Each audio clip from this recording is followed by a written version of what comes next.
aujourd'hui, nous sommes à Descartes Développement Innovation. L'objectif, c'était d'adhérer à cet écosystème. C'est un écosystème qui est très porté sur la transition énergétique autour de la ville durable. C'est un pôle d'excellence de la ville durable et qui incube des startups qui cherchent des nouvelles façons de faire la ville durable. Et nous avons rejoint aujourd'hui cet écosystème pour nous apprendre des entreprises, des startups, du monde universitaire et académique pour s'inscrire dans le temps long de cette vie durable, de trouver les solutions de demain. Nous ne les connaissons pas encore toutes, des solutions, et où le gaz a toute sa place.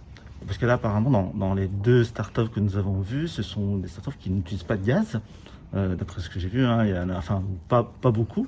Vous avez trouvé une autre solution, c'est le gaz vert. Est-ce que nous en parler de ce gaz vert?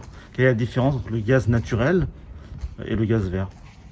Alors ici, en Seine-et-Marne, on est dans le berceau du gaz vert. C'est les premiers méthaniseurs, ils sont arrivés en Seine-et-Marne. On est dans le département où il y a le plus de méthaniseurs de France, qui va le rester durablement.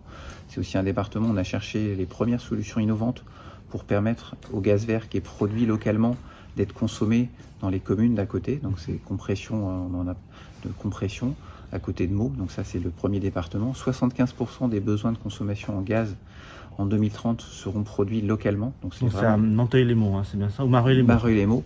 Mais ça permet d'utiliser l'ensemble des méthaniseurs de Seine-et-Marne. On en a plus de 15 aujourd'hui et ce chiffre, évidemment, va progresser tout au long de la décennie. Donc c'est le département du gaz vert par excellence. Et donc la différence, on a vécu plusieurs phases. Il y a eu le gaz de ville au 19e siècle. On fabriquait le gaz dans des usines, d'où le nom usine à gaz. Ensuite, il y a eu la phase où on s'est dit, il y a une solution qui est moins polluante pour fabriquer, qui consistait à aller chercher le gaz dans le sous-sol, comme au départ un coproduit du pétrole. On a trouvé aussi du gaz.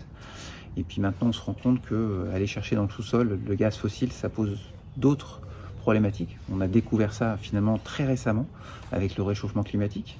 Cette conscience du réchauffement climatique est extrêmement récente. Et donc on a cherché une troisième voie pour fabriquer le gaz. Donc on se refabrique le gaz dans des toutes petites unités industrielles qu'on appelle des méthaniseurs, qui consistent à capter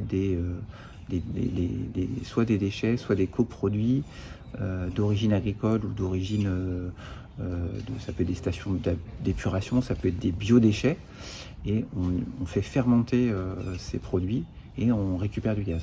Donc voilà, ça c'est la troisième façon de faire du gaz, et c'est celle qui va amener d'ici 2050, qui va remplacer progressivement le gaz extrait du sous-sol par du gaz produit dans les territoires.